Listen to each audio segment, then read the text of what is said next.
Welcome back to another episode of the Dr. Beau Show. I'm Dr. Beau Beard from the farm in Birmingham, Alabama. On today's show is Jeff Martinez. For a long time, I thought it was Martinez. It's Martinez. Jeff is part of the team at Trak, which is, in my opinion, one of the best running shoe stores in Birmingham, one of the best running specialty stores probably in the nation. And Jeff and I talk about a plethora of things. First of all, Jeff, he's been with Trak since 1995. He was a competitive runner at University of Alabama, Birmingham.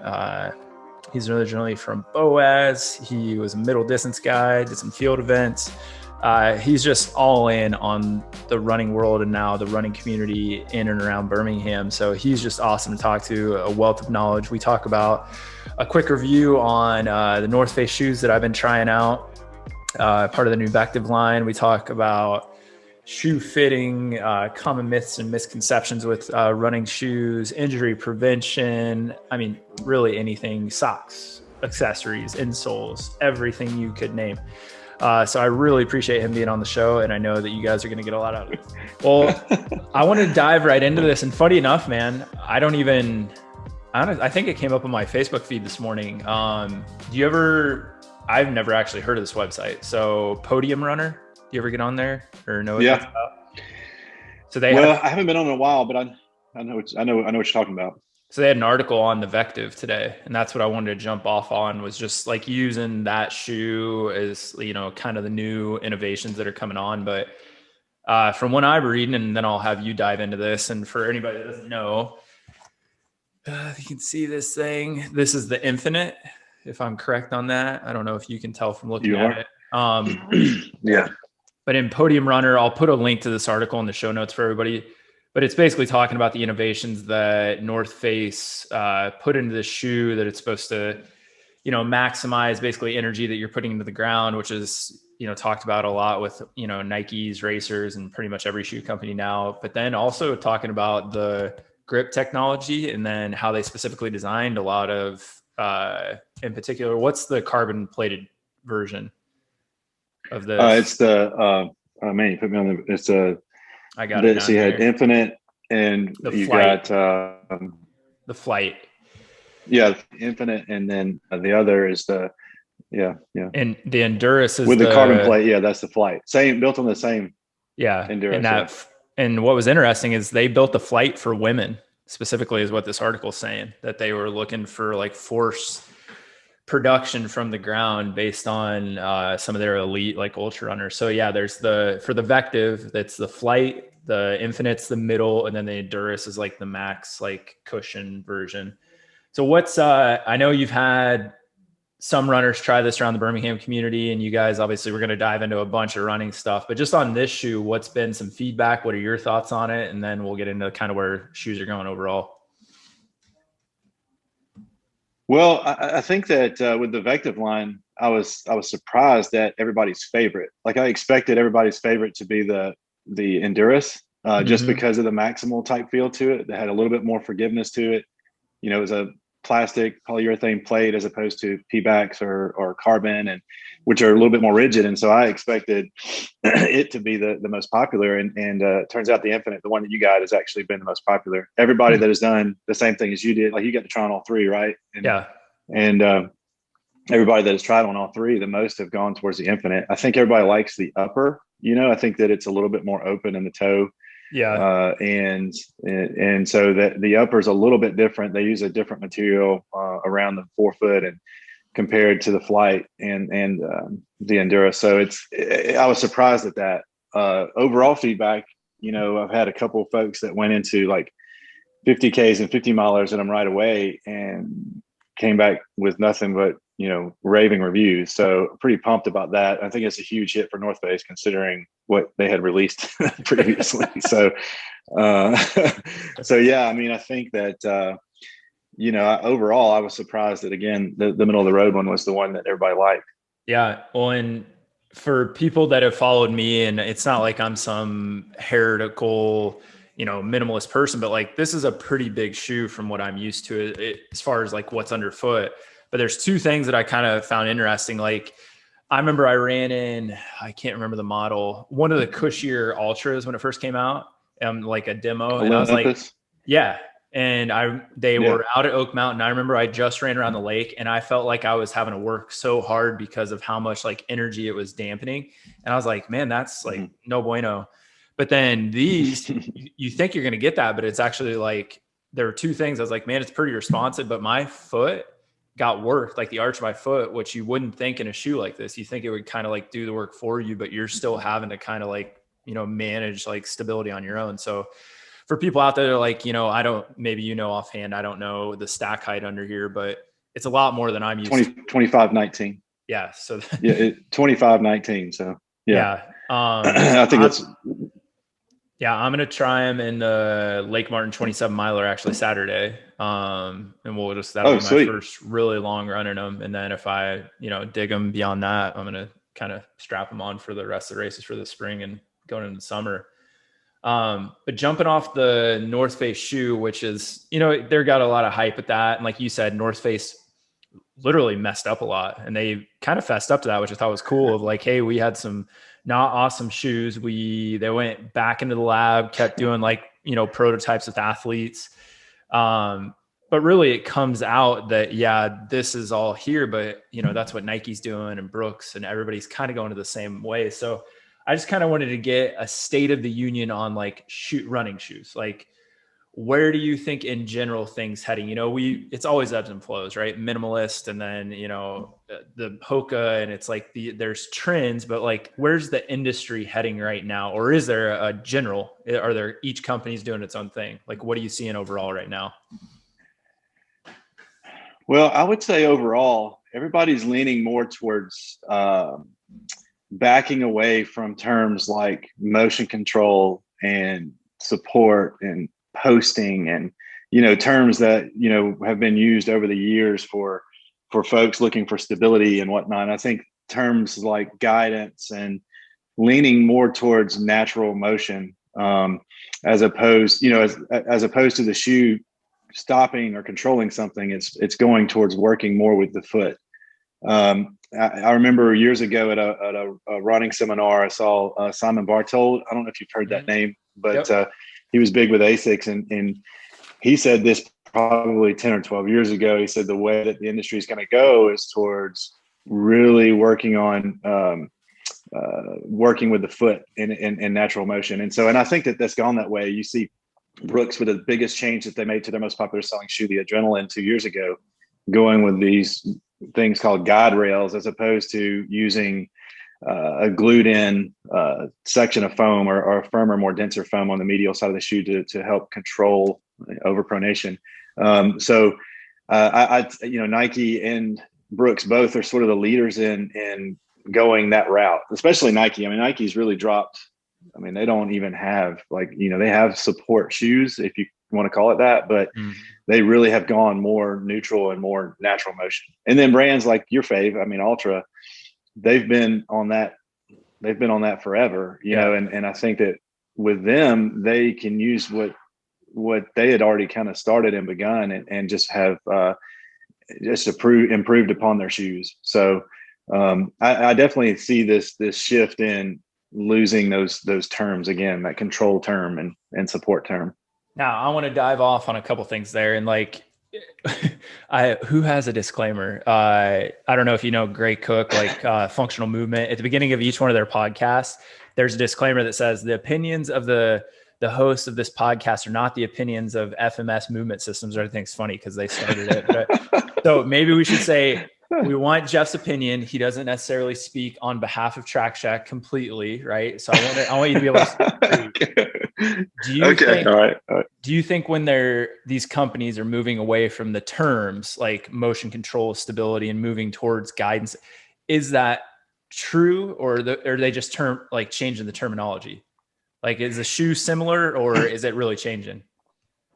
I think it's really changing. I really do. I mean, I look at the structure of the shoe, and if you look at how, let's just use the most popular motion control shoe, for instance, ever, the Brooks Beast. You know, everybody knows that shoe. And so if you look at where that shoe was in 2014, so just 7 years ago, I mean, it was a tank. There's no other way to describe it. I mean, it was a Yeah. tank. And it was all based on, controlling motion and honestly, what the end result was probably weakening feet and weakening lower legs and not working the foot at all, basically, trying to work for the foot, I guess. And so, you look at the new design of that shoe is probably one of the biggest examples of how they're trying to work with these new foams and these new designs to not limit motion as much as just work with motion. So I do think obviously there's a lot of marketing in running shoes. I mean, there's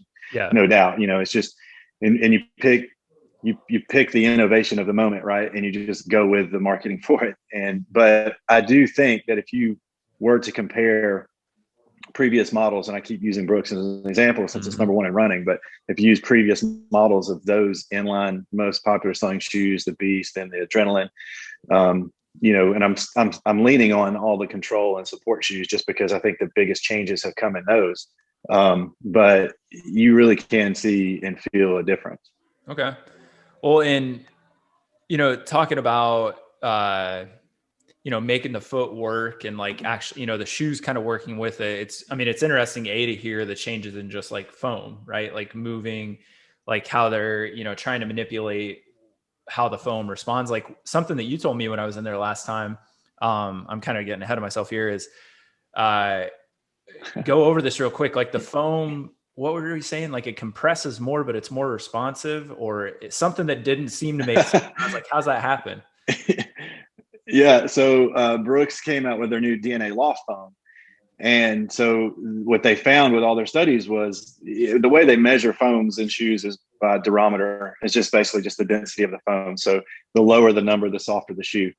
And so what Brooks was putting in their DNA loft and DNA loft plus shoes was the durometer was lower. So it was around, I can't remember the exact number, but I'm 55 is popping in my head for some reason. But what they found was that it was more responsive. So it usually the firmer, the more responsive the shoe. So back in the day, that's the reason why everybody wanted to wear a racing flat and something thin and light. And the reason why you have carbon plates, it's denser and it's more firm and there's more energy to be saved there. But what they found was in this one, there's a sweet spot, right? You can't go too low or it's just too soft. But what they were doing was putting a lower density foam, but getting more responsiveness from it. So it actually was sort of counterintuitive, I guess. Usually the softer it is, like you were saying earlier, the softer it is, the more you have to work to get out of it, basically, or get your foot off the ground. But this one was more responsive. So yeah, I want to know what, and you've got, I was going to say, I just want to know what magical Willy Wonka lab they're cooking this stuff up in. Like that seems crazy. Like, I don't know. Well, I haven't seen the newest lab, but you would love it. I saw their old lab, man. It was like they've got a treadmill, that's like 25 feet long. And then they've got they have a compression machine over on the side that basically is just sitting there with a midsole, and it's just compressing it, and it's keeping up with how many times it compresses, and that way they can know the true durability of the shoe. I mean, it really is like they don't have beakers and stuff laying around, but it's pretty awesome. Well, and one thing on the, like how technology's going, and then something that's really popular to talk about in my field is, no technology is going to beat your foot, right? Which is kind of, it's I don't know. It's just a catchy thing to say, right? Yeah, we all get it. But also we start wearing shoes when we're little kids. It's concrete. You want to run a bunch of miles and you didn't start running, like Ethiopian or Kenyan, where it wasn't part of your culture to start running at a very early age, a lot of miles. So I think that's where we got to say, like, shoes are there to help you do what you want to do. You can rely too much, right? Like you said, that Beast can create a deconditioning kind of thing. But again, these are opinions. Like, you have data to back some of this stuff up. But like when we look at places that have these big labs, right? Nike, in the trail running world, like S Lab, Solomon's Lab, like huge, what's your take on, not that it's right or wrong, but just what's the take? Like Ultra and a lot of these companies are moving to this kind of, it fits your foot, right? That we have a wider toe box. It's not compressing, but then you see these huge data-driven companies, Nike, Solomon, Brooks still have a non-conforming shoe, right? Pretty narrow. Some of them are notoriously narrow, like a Pegasus and some Brooks shoes. Like, do you think that really, what's your opinion on how much that affects like foot performance and running performance, and maybe not injuries, because that's a different conversation? Yeah, I think that, so, Ultra, came from, you got to back all the way up to the barefoot movement or whatever, and where Ultra came from. And what they realized was, hey, man, we can make a shoe that's shaped like a foot, and we can, use that to prevent, a lot of these foot conditions and foot abnormalities, bunions and callousing and hammer toes. And, we can design a shoe that way and prevent a lot of that stuff.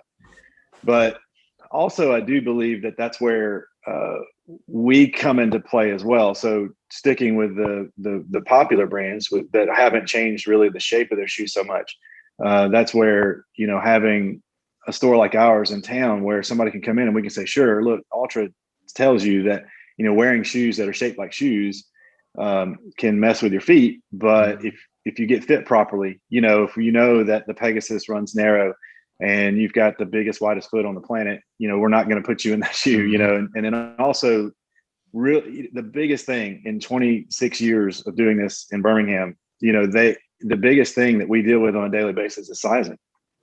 People just wear their shoes too small. And so when you know that, and you can properly fit somebody, even in a shoe that's shaped, not necessarily anatomically correct, if you fit them properly, you can still avoid those same things that Ultra is avoiding by shaping their shoe the way they do.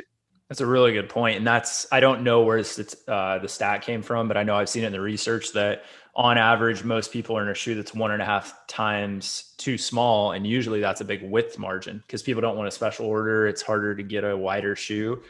Do you find that you usually are accommodating width or length or both? Like what's a more common like mistake for people to be doing? The most common is I think the most common mistake is length, because folks just, now you go shopping, you don't get measured like you used to, right? Like you used to go in when you're with your mom and, when you were 16 and that's probably the last time anybody's ever been measured. Right. So the first part is that to think that you're wearing the same shoe size as you wore when you were 16 is wrong. Right. And so the second is that measurement was probably the measurement of your foot to its length, so let's say your foot measures to a 10.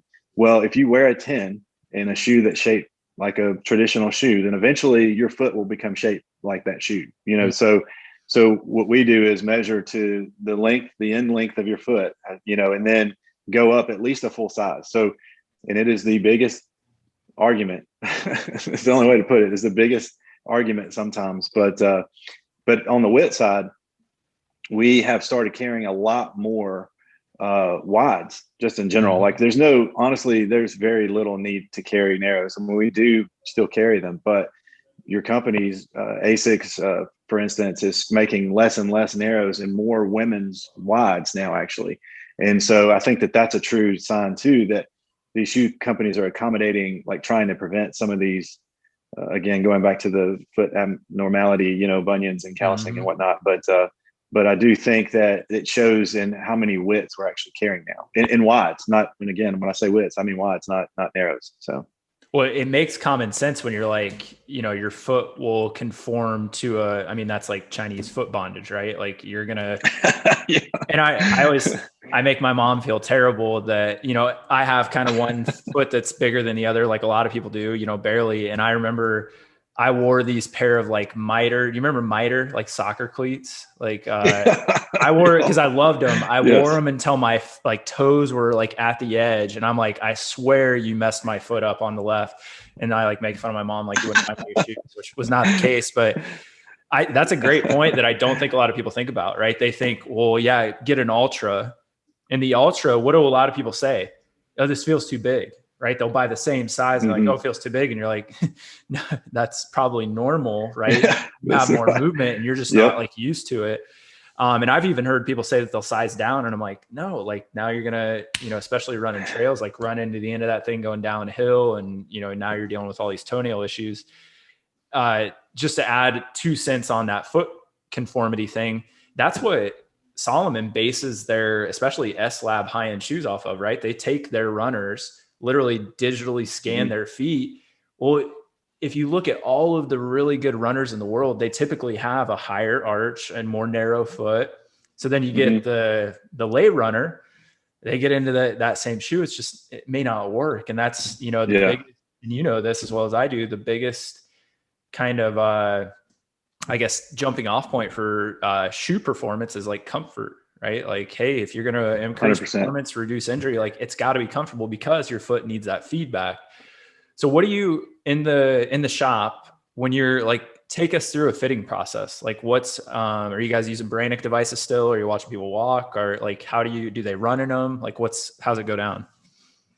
Well, the majority is we obviously want to see emotion, and we have had a treadmill in the past in the store, but it's just in the retail setting, it's just difficult. If you walk into our shops on a Saturday, it's impossible for one of our sales associates to go over to the side and do a full gait analysis. We'll leave that to you. I'll leave that to the professionals. So if somebody comes in and truly wants that, then I'm referring to you. I don't. We could do that, and we could show them a lot of things. As far as how their foot moves in a full running motion. But in a retail setting for us, it's just easier. First, we're going to have folks, take their shoes off, watch them walk a little bit, just to see how their arch responds to weight bearing. And then see also, how their feet move in general, but also look at, I'm judging width and already trying to get a couple of shoes in my mind that I think will work, just watching them walk. We do use a variation of the Brannick device. It's not the big metal thing. We use these sticks, which we've just used forever. And it just works. And it just gives us a good idea, because that number, honestly, we know this, right? Like that number from brand to brand is different, so you may wear 11.5 and like you do in North Face and Ultra and whatnot, but you may wear, 12 in Nike, or you may wear an 11 in Hoka, so knowing, so getting that true links, and then we're going to bring out 3 or 4 different sizes, and going to your point about comfort, everybody's like, okay, so which one do I pick? And it's like, honestly, this is all about comfort. So they are welcome to, we let folks take the shoes outside and run on the sidewalk. We let folks, run around the shop, and take their time at it, and make sure that they are truly comfortable with it. But the little things that you're looking for in the store are, things that might develop hot spots. If the collar hits your ankle bone, if if you feel an overlay of a shoe or something like that, where, right away, if you're going to go out and run, it's going to bother you. But again, it 100% comes down to comfort.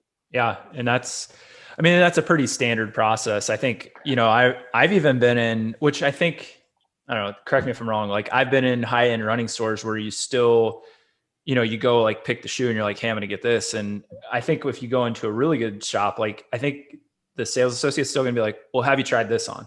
Like they may let you pick that, but like, hey, there's this other shoe, because feel the difference. And you may, this as well as I do, the shoe changes year to year, model to model. Like I was so upset when they changed the Brooks Cascadia from that first or second generation, then it got really big. Same thing with the Nike Wild Horse. And then you're like, well, I don't know what I'm doing. But like, I think that's the good running shop, is like creating options that people didn't know existed, because they don't know. Right. And then you're like, this may be better for you. Or like, I now feel like I need to go get my foot like resized. Like I can't remember the last time I did it. And I'm like, I don't know if I'm running around a shoe that's too small or something like that. So I'm going to have to come in and do that.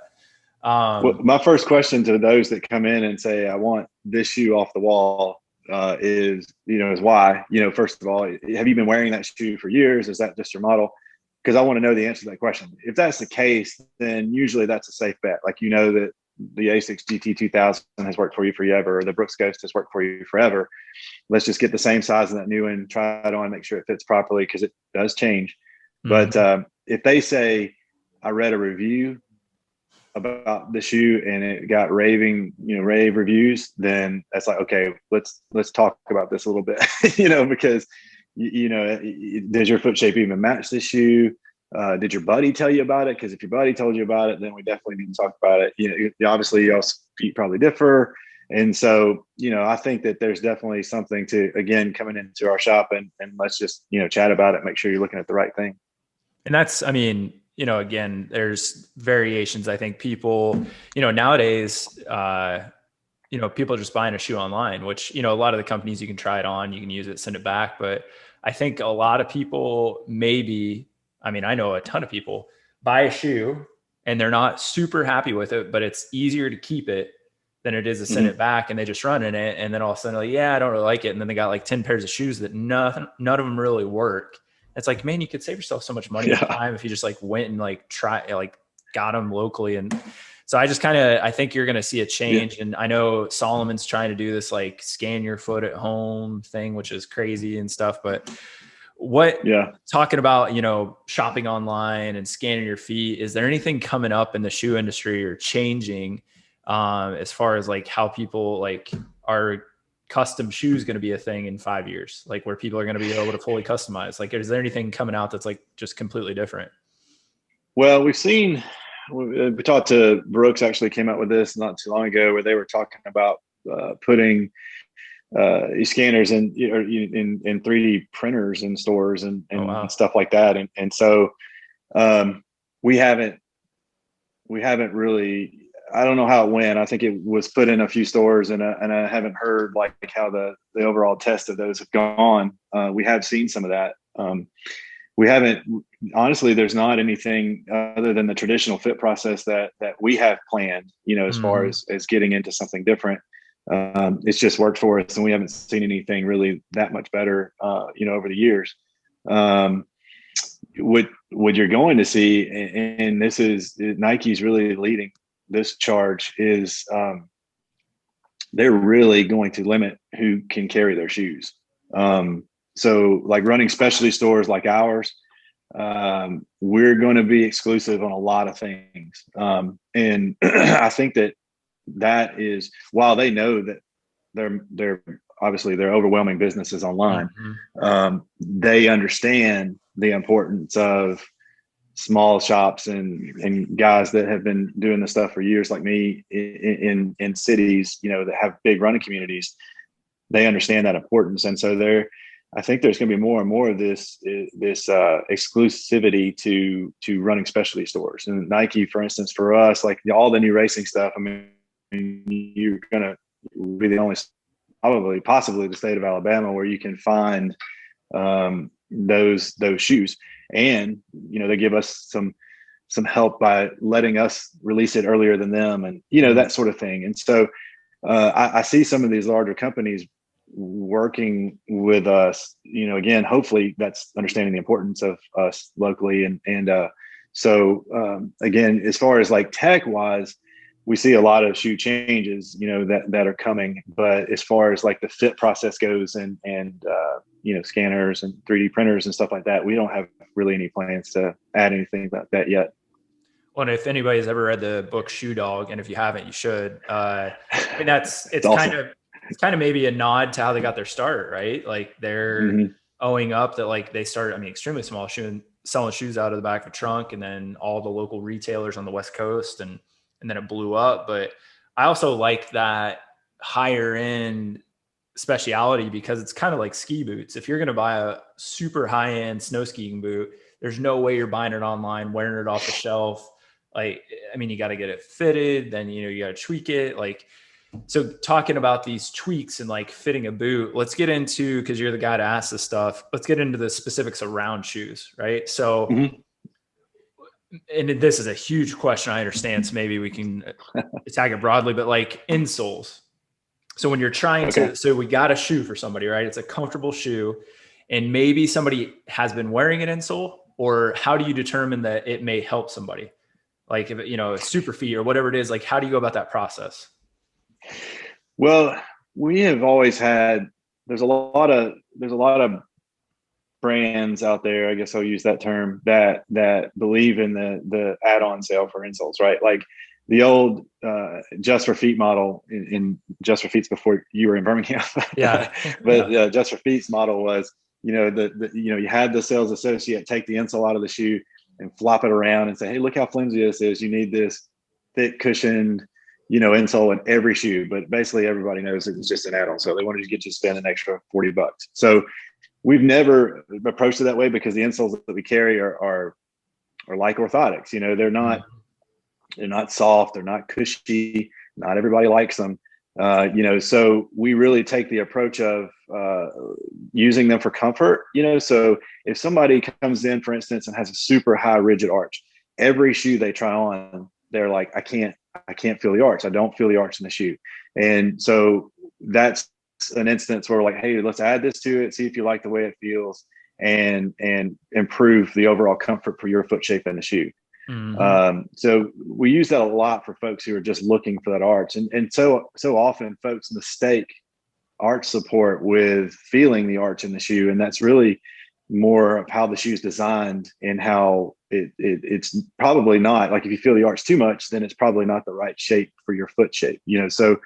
So we use it for that comfort issue a lot, but then we also will use it for, little things like to help control plantar fasciitis. If folks are having, some foot pains, forefoot pain and plantar fascia pain or heel pain, then we'll add that arch to get some relief, just to lift that plantar tendon and support it a little bit more.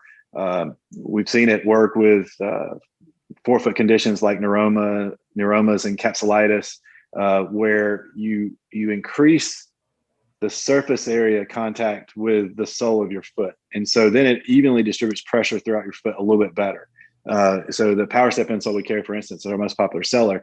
And it's just it's more structured arch. It's not what people anticipate adding to their shoe when they have heel pain or when they have forefoot pain. They expect a gelin or Dr. Scholl's gelin insole or whatever. Yeah. When we put that firmer insole, they're usually surprised by that. But again, what we've learned is that it does help. It's not the fix, right? But it does help prevent and help control some of those general foot pains and more common foot conditions like plantar fasciitis and neuromas and whatnot. So I feel too that once you start wearing them, it's hard to get away from them. Yeah. And so, like, for me, for instance, I'll wear a shoe for a while without it, and then I just always want to have it put back in the shoe. And so we do, I just like the overall comfort of it. So mm-hmm. A lot of times it's not necessarily fixing a condition as much as it is just for the comfort part of it. Well, and you made a good point. But certainly not an add-on. Yeah. It's not just a sales tactic. Yeah. When you made a good point with somebody that thinks that, if they have foot pain, like, exactly, they're going to get something softer because that just makes it feel better. But talking about, like, surface area and contact surface area, like your feet are densely populated with, nerve endings, free nerve endings, which help with mechanoreception, proprioception. And that's the thing that's lacking in most people. That's Ultra's whole model, right? If your foot's in this, as they're going to say, a foot coffin or a, sensory deprivation chamber, your foot doesn't have feedback. And in my world, the way we explain this sometimes is the lack of feedback sometimes just correlates to pain. It doesn't have to be an injury. Like, your brain's just like, I can't get you to do something. I can't get you to do something. I'm going to light you up with pain. Guess what you did? You stopped, you changed shoes, you stopped running, and you got a response. So kind of what you're saying is that firmness, it does a couple things. It provides support. It also increases responsiveness. So you're not having to work as hard with the soft tissues that are getting beat up, but it's also increasing input. So that's where it's good to kind of, show people through how it feels rather than try to explain sometimes. Because if you put somebody in a very soft, cushiony thing and let them walk around like, oh, that feels awesome, but you try to run in that, it could be the worst thing you do, right? Because now you're working harder, more load. What about, and before Hoka, go ahead, not to interrupt, but before Hoka, like, that was our, this right now, especially with nurses and doctors, frontline workers and whatnot, we had so many nurses come in and their feet are killing them by the end of the day, and doctors and surgeons, the same thing. And before Hoka, our fix was to add an insole to the shoe, and again, you could have a nurse come in that said her feet are killing her, and I could take 3 or 4 insoles out of the shoe because she's just trying to make it like a mattress, and so I would, when you just replace it with that one more structured insole, what we found was, and the reason why I started wearing them was standing on my feet so much, my feet were just bother me, you know? And so adding that insole to it actually supports that foot well enough to where at the end of the day, your feet aren't just, you know, dying. Mm-hmm. And I mean, there's a lot, you know, I'll probably have somebody bombard me from the barefoot camp, which, yeah, I think your feet need to be stronger, need to move better and all that stuff. But at the same time, you're standing, I know the floor of Trak Shak is concrete. If you stand on a concrete floor all day, which we're meant to vary movement, we're probably, you know, like you know, sit in a squat, sit cross-legged, you sit on you're on your feet for a while, and then you're in a shoe, which changes your foot a little bit. Like it's going to get affected. So there are things to offset. And that's why I tell people, like, if you're at home, you're barefoot, right? If you're, you know, I have, you know, tons of nurses and doctors I see, and I'm like, that's totally fine. But realize if you want to run and you're using the shoe to support you all day, you may hit this like head where it's like, your foot's going to hurt worse when you go run because it's not getting worked. Like that shoe's helping you. So you got to get out of your shoes like at night. Cause you've probably heard some of the craziness where somebody gets told to wear shoes in bed by a doctor and make sure as soon as they hit the floor, like wear your shoes. And I'm like, your foot's still a foot. Never heard that. Oh, I've had just in the past month, a podiatrist told somebody they needed to wear their tennis shoes in bed to keep which doesn't make sense. Yeah, I know it happens, man. Wow. But my analogy was, can you imagine wearing oven mitts all day? Like how terrible you'd be with your hands. And they're like, oh, that makes sense. And I was like, you can wear something around the house. Just don't wear them in bed for the sake of your marriage. Like, come on. That's one of the best stories I've ever heard. I've never heard that. Oh yeah. You hear lots of stuff when you're in it long enough, man. I'm sure you've heard some stuff. I heard some, but that one's pretty crazy. So insole is really common. And, you know, like you said, it comes down to what do people like, and then also helping them like a shoe, like, hey, this will help you. Like, that's why, you know, like Superfeet has a bunch of different colors. It's the different responsiveness and, you know, everything. Sure. What about, and maybe this is just like, oh, it's whatever you like. What about socks? Like people ask me all the time, the littlest details, because they usually don't want to do the big stuff. They want all the other stuff that they could do. And I'm like, you need to go get barefoot, but they're like, what else could I do? So socks, how important is it to, you know, based on like how much you're running and things like that? Like how much does that sock play into what's going to happen with the foot and the shoe? Well, socks are huge, and mainly, I guess the best way to put it is moisture management, right? Like you're trying to hold less moisture. You're trying to keep it breathable while still obviously protecting your foot from high abrasion, you know, causing blisters and things like that. So the way that socks, you know, with us, we've always said, this is bad.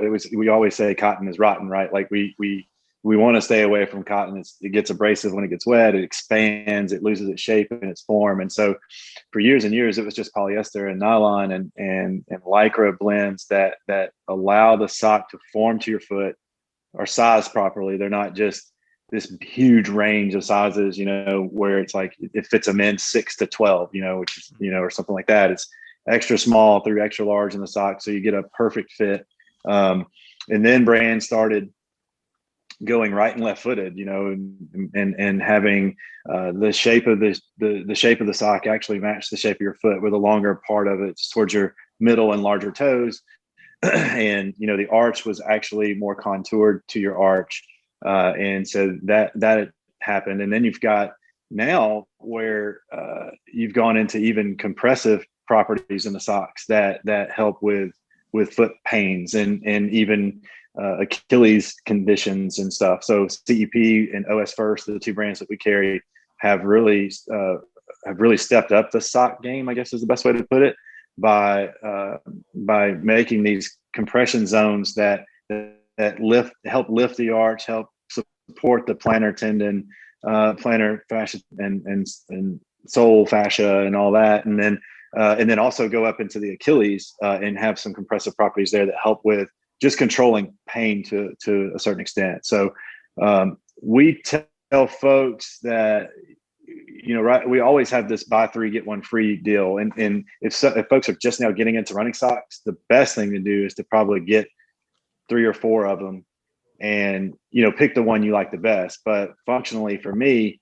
I wear a little bit thicker sock in the winter just to help keep my feet warmer. And if you have a narrower foot, we'll recommend a thicker sock. So that helps with the fit of the shoe a little bit.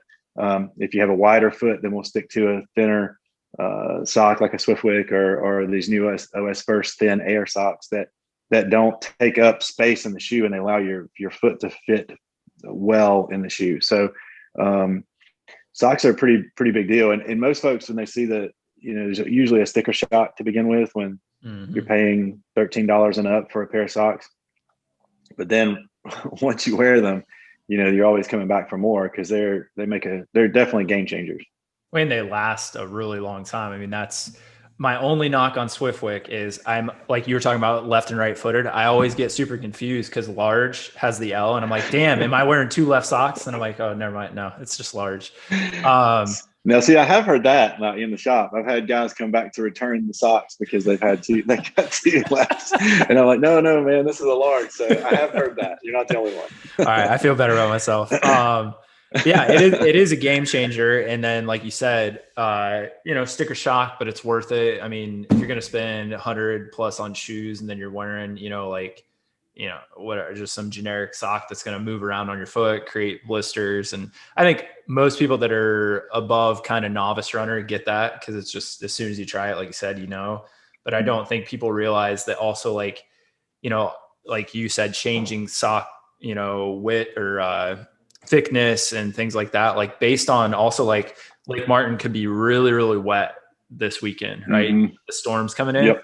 Like that's going to change what sock I'm going to wear because even if you have a really good moisture wicking sock, there's certain socks, like some of the compression ones, you get those things wet, man. I mean, they are sliding around your shoe and then you're bumping into the front, blisters. So you figure that stuff out, right? It's trial and error. But again, if you got a source like yourself and Trak Shak, like those are the questions to ask people, not just like, I got my shoes. See you. Like, I'm going to be running this race here, this type of terrain. Like, what's the mix, right? Like I don't think people get specific enough with that stuff. Like there's a lot of options.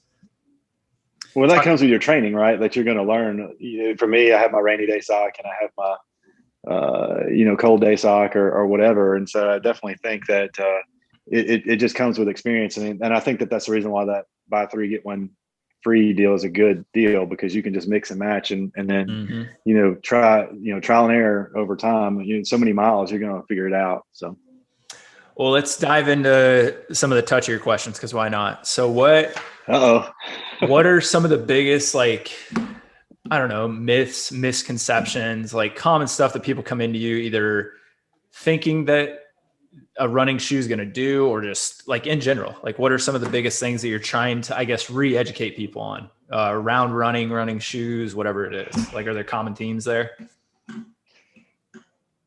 Yeah. I mean, I think the biggest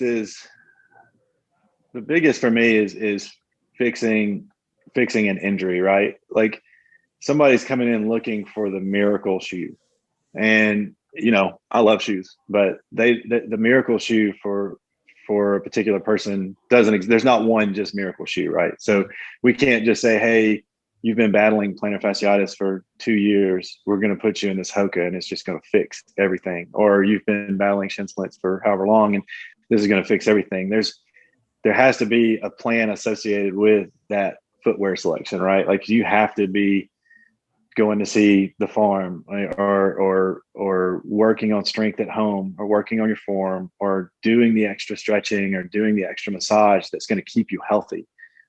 We have people that come in and they've bought 6 pairs of shoes this year because they're trying to find the shoe that's going to fix everything. So I do think that is the biggest misconception. And you and I were talking about this the other day, as far as studies have gone in injury prevention. I mean, there's the correlation is not there, so it's not like we're going to put you in, let's just take, for instance, the most popular selling shoe on the planet right now, probably the Brooks Ghost. And we're going to put you in that shoe and it's going to fix everything, so I do think that is probably the leader of the pack as far as misconceptions go. Well, and that goes back to proper fit though, right? If your foot has adequate room, right? You get a shoe that kind of matches actually, let me get your take on this before I open my mouth, because you're smarter than I am on this. I have a lot of input on shoes because I think that plays a huge deal with not necessarily getting injured, but like if your foot gets good feedback, right? If you're in a if you're in a Hoka and have a terrible like feedback system, like that's a bad match, right? Like I don't Sure. want you to go in a minimalist shoe, but I need something more responsive because you need that. So if I Mm-hmm. get somebody, this is kind of my like standard, right? And there's no like rule, but if I get somebody that's really, really flexible and not a lot of control. So I always think of like my novice female high school cross country runner, right? They maybe Okay. Yeah. something, not a lot of control, something like that, versus maybe I get my 50-year-old executive that's like trying to lose some pounds, stiff as bricks, right? Hasn't run. Like, now there may be a comfortable shoe with both of those people that doesn't match what I'm about to say, but like I typically tell people, hey, if you're a very stiff person, when you hit the ground, you're going to run out of room really quick, right? Your big toe, your ankle, like they have a stopping point that's much quicker than that female, 14-year-old runner. So maybe Mm-hmm. you need a shoe that allows you to dampen load, right? Which Mm-hmm. Mm-hmm. we can go both ways on this. So maybe you're a Hoka person, right? At first, until you get Mm-hmm. accommodated. If I put that 14-year-old girl, and this is a bit of conjecture on me, in that Hoka, which I see happen because mom or dad's a trail runner and that's worked for them, and then they get the shoe, that's going to wreck that girl because when she hits the ground, now her ankle moves into the max dorsiflexion. The EVA is compressing through all 27 millimeters. And pretty soon she's like, man, my knee is killing me. And you're like, it's not the shoe that necessarily caused it, but it's definitely not helping it. And then trying to tell them like you said, it's hard to say, well, this shoe's going to help you, but it's not fixing your injury either. Right. It's just like, I mean, I hope that makes sense to people. Like, it's easier. It's setting a platform for change to occur. But, what's your feedback on like these kind of like, I don't know, maybe these stereotypes of bodies, like these archetypes, and then like that shoe? Do you guys see that play out? Like youth athletes end up in this versus, not just like padding under the foot, but like how they go about like putting somebody in a shoe based on novice runner, body type, things like that. Well, I think a lot of that for me, I see it more on like the marketing side. Right now, if you look at your social media feeds and your MSN page that pops up right away, if you're a shoe guy, right now the leading thing that's popping up is like a Hoka, like the new Mach 4. Everybody's like raving about. We've had people call and ask about it, and we're not even carrying the shoe, but it's like it shows the power of that marketing, right? So you got a 14-year-old girl who sees that marketing, and her parents see that as well. And it's like, well, this is the shoe. This is the running shoe, right? And so without even discussing it with a running store or a PT or whoever. And so I think that for us, like I was talking to somebody about this the other day, Nike just released this new shoe, the Invincible, which is, it's a Hoka stack height with ZoomX foam. So it's the foam that everybody's raving about right now as far as the most responsive foam. And the first guys that wanted to get it were some guys that worked for us that are like high school state champs. And and I was like, man, when I was 16, there's no way I would have. It's awesome, right? Like it looks cool, and it's got all the new ZoomX foam and all that stuff in it. But that's not the shoe for them, and so I think that a lot of that, for me, and you're way smarter at this body type stuff and flexibility and mechanics than I am.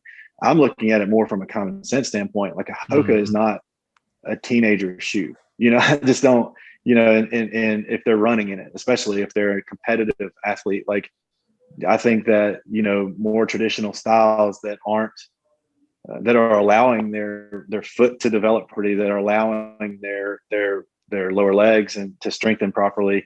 I think that's more, that to me, that's more of a common sense thing than it is like necessarily a body type thing. So if I have a 14-year-old girl that comes in that weighs 75 pounds, I mean, you don't need Hoka, and so yeah, I do think we see that obviously, but again, to take it less technical and go more, I guess, common sense for us. Like, it's like, we're not going to put you in that shoe if we don't think that your body type is in need of that. When I like something, you've actually said a couple of points, and I hope people pick this up, like using the shoe to kind of almost like develop you, right? You've said numerous times, like, hey, this shoe's going to kind of force you to use your lower extremity. I'm not going to say use, but it's different, right? It puts different stressors on there, right? It's not going to suck up as much impact, things like that. So I really like that we're just touching on the fact that, like, a shoe's a training aid right? If you come down to it, like it allows you to do something. It can also like not allow you to do something, which maybe leads to injury, maybe leads to performance deficit. But the fact that it's going to improve performance, which is our next thing, all right? If it maybe isn't going to stop an injury, prevent an injury, and now we got to get into the whole, carbon plate sub 2, like what's the performance gain of shoes, right? If we're not like, I'm beyond injury, right? I'm not coming into Jeff to say, fix my plantar fasciitis. I'm like, dude, I'm trying to go sub 3. I'm trying to qualify for Boston. But let's take it we'll give 2 scenarios. Either whatever you want to think, elite high school runner or elite marathoner. And then you got your like person just trying to qualify for Boston, which will still, in some realm that's elite. Yep. But like for those 2, where does performance gain exist within shoes? Man, this is tough because, every time a new innovation comes up, I'm a little skeptical. It's like when Hoka first hit the market, we were like, we're not touching those things. We're not going to carry them. and then it was like, okay, we have to carry them because people are wearing them and people are having success with them. They're comfortable and people are, you had these testimonials, folks that hadn't been able to run for years and they're running again because of Hoka, and so the same thing happened with the Vaporfly with Nike. When it came out, we're like, man, I don't know about this. It seems far-fetched and the whole 4% thing and all that stuff. And so then you look back at how they were studying the shoe, and when it was developed, when they were trying to develop for the sub 2 guys, they gave them that shoe on like 3 or 4 different platforms, and all of them, they thought they were going to pick the thinnest, lightest thing with the plate in it and go with it. And all of them liked the more maximal shoe, which was totally counter to Nike. They thought for sure they were going to be making another racing flat with a carbon plate in it. Yeah. And lo and behold, they made this, the Zoom X foam with this, that's a thicker stack height than what they thought. And so to me, like, and as being a former competitive runner, when I put that shoe on, there's a noticeable difference. There is a noticeable feedback, which was a good term that you used earlier. There's a noticeable feedback from that shoe. It just feels really good. And it's not just the comfort of it, it's the bounce to it. It's the efficiency of it. Like when you're moving forward, you feel like you almost can't stop moving forward. So I haven't raced in it, so I can't speak from experience. I have trained in them. I've run workouts in them and before, and I've tried on the Alpha Fly. But when you see the numbers in results, when I'm selling a pair of Vaporflies to a guy who's running Houston, this literally happened. Like this guy called me. He couldn't find Vaporflies anywhere. He lives in San Antonio, and he says, I'm running Houston this weekend. I heard about the Vaporflies. I just want to get them. And I was like, dude, this is like this weekend, right? And he goes, yeah. And he had me ship them to him. He called me on Monday, had a 10-minute PR. Now, obviously his training cycle went well. All this stuff went well. It was perfect conditions. There's so many different factors going into this, right? But dude ordered 2 more pairs on Monday, and so I've never seen such a response. Like I can't necessarily get into and delve into the science of it all and how efficient it is, but when you see some of the results that these guys are having, super competitive guys, your professional athletes, and now on the track with the Dragonfly and the new Victories that have a plate built into it, it's remarkable the results that you're seeing. I wish that these spikes would have been around when I was competing in college, because they're unbelievable when you try them on. And I think that's the thing, right? Like to sound cliche, the proof is in the pudding a bit, but when you actually try the shoe on and you feel that difference, just jogging around in the shops, it's impressive. Well, am I wrong on this? And I don't know if you'll know this. Didn't Kipchoge come out and say that he thought he could still do it without those shoes? Because so many people were saying like, oh, it was like, that was the push. And he's like, I'll do it again. And he actually said he thinks he can do better without the shoes, which he didn't say it was the shoes were hindering him. He goes, I just think I can do better. So yeah, he did. I want to say I also saw something where so didn't somebody recently go back and break their record barefoot? Yeah. So, and I think that, I can't remember where it was, but anyway, yeah, I think that there's a lot of weight put into the shoe, and a lot of folks are like, oh my God, and they're having these results. But I mean, for a guy like Kipchoge, I'm sure that his ego was like, look, man, this ain't just Not about the shoe. It's like the Lance Armstrong thing, right? It's like, I'm on my bike every day for 8 hours, so he wants to make sure that that there was a lot of work put into this. So yeah, I'm sure that, and that's the thing too about, you have to be careful of endorsements, right? Like we used to have so many folks want to know what shoe Mev was running in, right? Mm-hmm. And I'm like, have you seen Mev? I mean, you shouldn't be running in Mev's shoe. I'm sorry, he could run in cardboard and be fine, So yeah, I think that there is something to that, but and then this is back to your point about feedback. If you put that shoe on, and if ultimately just up here it makes you feel faster, that's a huge thing. So whether or not the 4% part of it's true, or the mm-hmm. performance enhancement part of it's true, there's something about, and I'm using Nike as a reference. Everybody's come up with their own now, but the Nike ones have proven to be sort of the choice of the pros, and it's pretty impressive what they've done. Well, and maybe we should change it from the placebo effect to the Nike effect, because it's definitely feedback, like actual, input. But I mean, I know I have a bunch of high school runners that get in a Vaporfly or, now training versions of that. And they're like, dude, it's so much better. And you're like, like you said, if you think it's going to make you better, it's kind of like kinesio tape. Like a lot of that has been proven. I mean, we use it and there's a lot of actual, true blue effects, but a lot of that's like, it makes you feel like something's okay, or I run better with this thing. Or, I used to have a quarterback. If I didn't tape his shoulder, he didn't play. Like, dude, that's a crutch. Right. So that's what the flip side of it could be like, if it makes you feel faster, but man, if that shoe starts to, like, what if your performance dwindles and you're wearing that shoe? Like, well, now you got to realize like that shoe ain't doing it. And like, I don't want somebody to get stuck, just like the injury thing. Somebody will find a shoe, like people get lucky and like get a shoe and they're like, dude, my foot feels better. And you're like, it could have been a better fit. It was just different. Like, it's a variability. And then they think that, and then they get that shoe again. Yeah. They're like, what the hell? My foot hurts. And you're like, the shoe was part, but it was. Well, we see that more with orthotics. So many people come in and have had a custom orthotic for like a dozen years. Right. And they're like, I don't ever take this thing out of the shoe. And this is going back in the shoe. And I'm like, okay. I mean, that's great. I mean, if that's worked for you and that's what you want to do, but folks are like, they love their custom orthotic and they're going to, it messes with their mind if they don't have it in the shoe. So. Well, we always tell people, orthotics are designed to be a training aid that you actually get away from. I always tell people it's like an orthopedic boot. Like that thing is supposed to help guide movement, change it, get out. The people that stay in an orthotic usually have a pretty significant structural issue, right? Leg length inequality, ankle deformities, things like that. And like, they need help, right? Especially if they want to run, because that's just a bigger, more complex movement.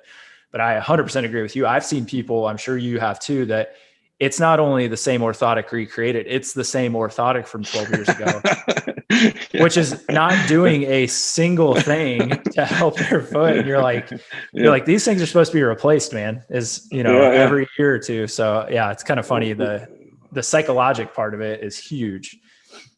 We're just using going back to the common sense part of that too, is like, hey, you see the holes, right? And you smell this thing. So let's just go ahead and get something new, man. Like you're going to have less friends based on how this thing smells, but we can also get your foot to feel better. Yeah. Yeah. Well, sorry. Oh, you're good. I always ask these two questions to every guest. What I want to do is try to get these specific to, it doesn't have to be running shoes. It could be running. Cause like you said, you've been in running for, I don't know how long. When were you in college? So I know you started with Shak in 95. I was at UAB from 93 to 98. So okay. I took that extra fifth year. So you've been in the running world forever. So you've seen a lot of changes. What the question that I ask everybody is, what's something that you thought was true, but like it got disproven or it completely changed? Like what's something in the running world or shoe world that, you know, whether that's a training methodology, shoes, like what's something that you're just like, man, we used to tell people this, or I used to think this, and that's, you just completely flipped on that thing. Man, this is a big one, right? I tell everybody I need So some sort of music when I ask this question so I can play it. Cause everybody's like, I want people to think about it. So I can edit out the thinking time. yeah, So you think. okay. Well, you need a Final Jeopardy, this theme song from that. So I'm sitting there thinking about, I should be writing down my answer right now. I think that, so this is funny. I was talking to somebody about this the other day, and it's the old adage with running shoes and injury prevention, right? Like, so the old, it used to be like a prescription for podorthist and podiatrist was, and I'm gonna say the beast again, was beast and orthotic.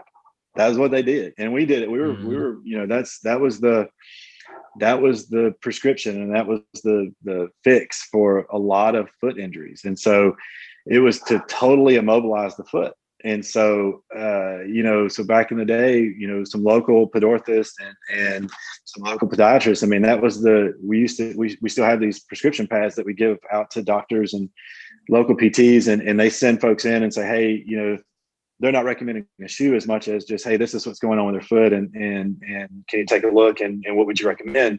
We used to have folks come in with prescriptions from these local podorthists and podiatrists that said beast and my custom orthotic. And it was the way of the world, you know. It was the fix for everything. The New Balance 990 and a custom orthotic, or the Brooks Beast and a custom orthotic. And so, I mean, that's the way we used to really fit shoes, you know, again, with folks coming in with those prescriptions and whatnot, but also looking at people's feet and us having the same take as what was recommended by a doctor, was to totally immobilize the foot and add more and more support. And, you know, now we really have backed off of that. You know, we've really gotten to, you know, again, when we all started this conversation, you know, is going back to natural motion of the foot and not totally immobilizing it. Well, and I think that echoes what we tell people all the time is like, you know, you come in, like people call us all the time, like, hey, or they send me a message like, hey, I'm dealing with this. Like, what do I do? And I'm like, I have no clue, right? Just because you have, you know, I'm air quoting plantar fasciitis, like that could be for 200 different reasons. And that's kind of what we're saying. Like, just because somebody has foot pain doesn't mean that they like, there may be a person that needs a beast and an orthotic. I don't know who that is, but maybe there's that, like, you know, 0.05% person out there that needs that. But how do you find that out? You talk to them, you find out what, you know, history, all this stuff, because you're actually like looking at them as an individual, not going off prescription. So I like that. And a testament to you guys is we had our own little prescription pads made for Shak when we very first opened up, and it, you know, shoe types and what they're dealing with.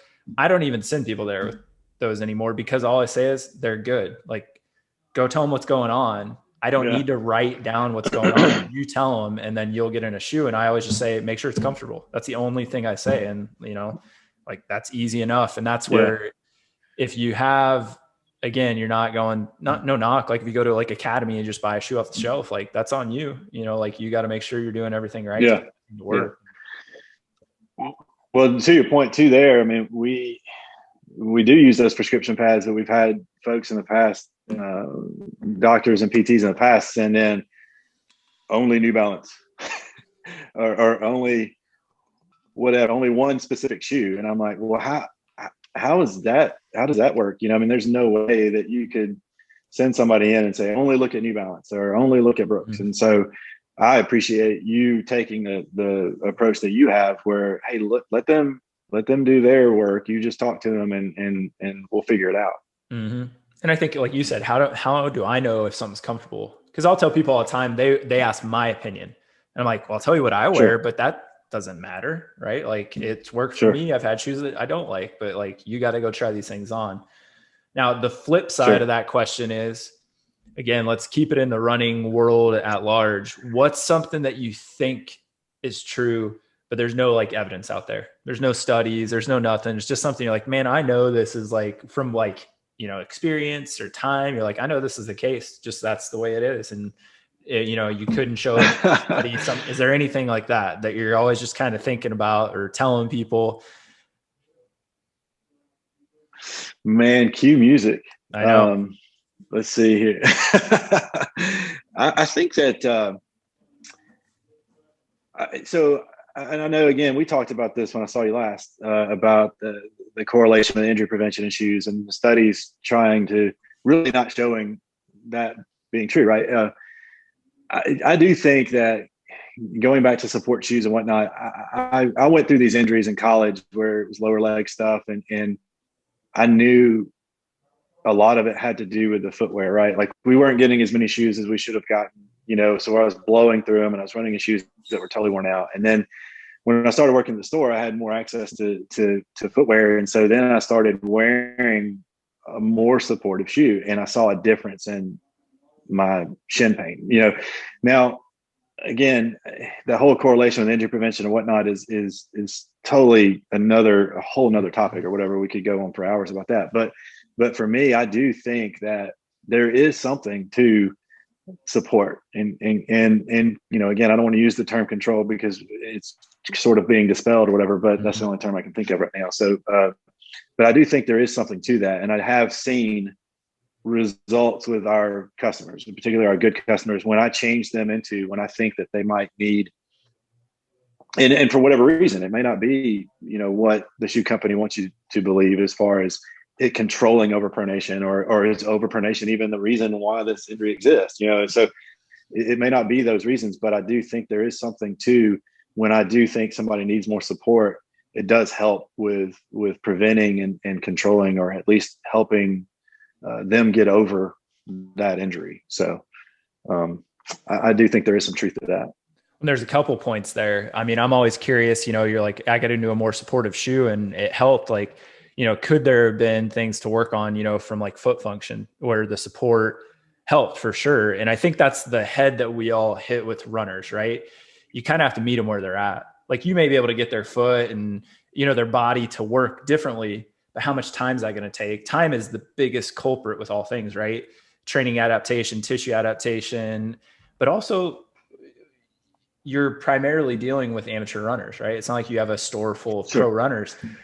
People aren't going to do the stuff to like get there, to, make their feet strong, make their ankles mobile, like the things that may help with the injuries. They may do some, but what do we see the shoe as again? A training aid, right? It's the thing that allows you to do something. But I think what you're also saying in there is you can go too far, right? And then the shoe becomes the hindrance. Sure. Like it keeps you in that zone and you're only going to get worse the more volume and time. And, you talked about, again, what everyone would call it, motion control, stability. Like studies have shown those don't even control pronation, right? You put somebody in a stiff shoe and they pronate right through it, which is normal. And then you're like, well, what's that doing? It may modify something else. So I think it goes back to feedback and, that you got on that different shoe. It was a different platform. You had the ability to get in different shoes more often. Again, different feedback. And maybe that should be like, maybe the takeaway of this is like, you want a comfortable shoe that fits right. So you have good feedback. And then you need to, well, this is one question we haven't asked. So let's ask this towards the end. What's the rule now? Has it been updated on like how often you're supposed to change your shoes? Are you supposed to be rotating shoes? Like, has any of that changed is what we're telling runners?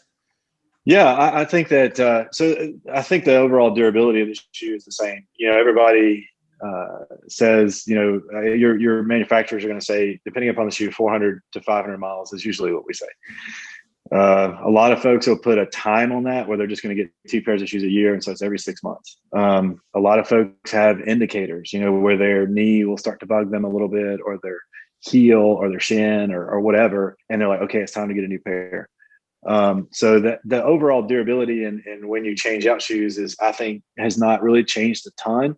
I do think that with the improvement of materials with these new foams, I do think that towards the end of the life of the shoe, say at 500 miles on a pair of shoes, it just feels better nowadays because the foam is just better, right? And it's just more durable. And so it's going to feel better at 500 miles than it did in the past. So I've changed the way that I word that to customers now. When somebody asks the difference between $160 shoe versus $120 shoe. It's like, well, these are the same. It's the same mileage. It's just at 500 miles, this $160 shoe is going to feel better versus this $120 shoe. So I do think there is, that has changed for me. The other thing is rotation. I think is huge. I think that, and the way that I used to tell the folks this is most companies design shoes in threes. So they want you to have a lightweight trainer to tempo in. They want you to have a middle of the road shoe to do the majority of your mileage in. And then they want you to have a high end shoe to do your long runs and recovery runs in. So that still is true. And I think there's something to that. If you're a person that's training for Boston, or if you're a weekend warrior and you're trying to get PRs in 5Ks and 10Ks or win your age group or whatever, I think that that's a good way to have a shoe rotation. The other way for me now, and where this has changed for me is and I learned this from one of the guys who worked for us, Q. He started wearing more of a support type shoe just when his feet were bothering him. So it's like, okay, I've got a support shoe and I've got a neutral shoe. And, he obviously works in the store, so he's got a bunch of shoes. But if you have one of each, say, let's use, who have I not mentioned today? Saucony. Let's use Saucony, for instance. So Saucony has the Ride, which is their most popular selling neutral shoe, and they have the Guide, which is their most popular selling support shoe. I think it's good to have both of those on the shelves for different days. So the neutral shoe, if you wake up and you're about to hit the road and you're feeling pretty good and you're going for your normal 5 mile day, then, wear your favorite, wear your favorite one, whichever one that may be.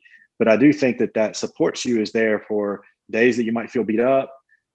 It's going to give you a little help, I guess is the way to put it. But also if you have chronic conditions like plantar fasciitis or Achilles stuff, then wear the support shoe on those days that's bugging you. So I do think there's a bunch of different ways to rotate shoes, but I do think that's a new way for me to recommend it to customers. Well, and for the clinicians that maybe listening to go a little in the technical range, like, that we always talk about movement variability is important, right? If you just run, you're going to get worse at running, right? You have to mix it up. That's what you're saying about shoes, right? The variability of the shoe determines different outcomes. And then to go more technical, those longer days with the shoe that may be more supportive also goes into like neuromuscular fatigue. You absolutely change running patterns if you've had back-to-back hard days or you're up, volumes way up. You change how you run. That's why, we're doing running drills and stretching to like offset kind of that. It seems weird to say you get worse at running. You get more aerobically fit, but your patterns become more ingrained, and that can like wear, an injury pattern. So I think that's good to understand, like, the shoes are, again, it's a training aid, it's equipment, right? It's not just a shoe for your foot that feels good. It's like you use it specifically.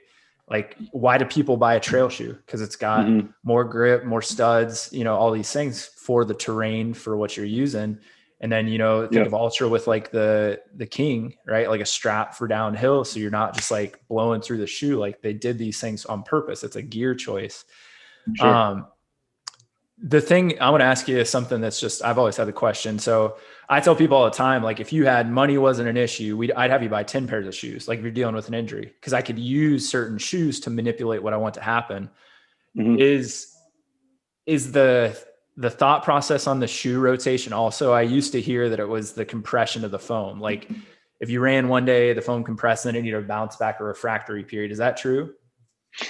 Yeah. I mean, I think that there's something to like the memory foam aspect. I always use that as an analogy. It's like the memory foam beds, when you compress it, and you get off of it and it raises back up. So, we have a ton of folks who their running shoe ends up becoming their most comfortable shoe. So they don't wear it just for running. They're wearing it all day long, So if you can imagine wearing it all day long, you run in the morning or the evening or whatever, and you're walking around in it all day, standing on it all day, then that foam is there and compressing.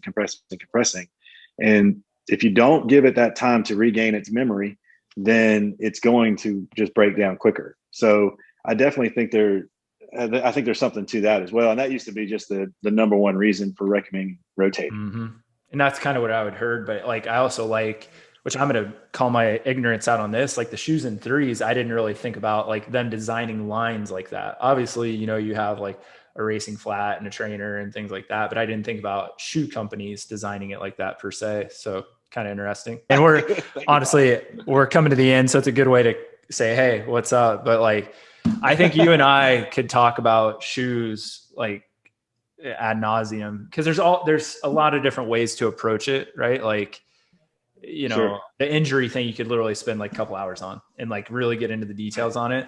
So maybe what's cool is if, based on feedback on this, if people have a lot of questions, maybe we'll pull you back on for like an Instagram live and just kind of like do a quick, like, hey, this is about socks. Who knows? Maybe like something Sure. I think it would be about, but like, Yeah.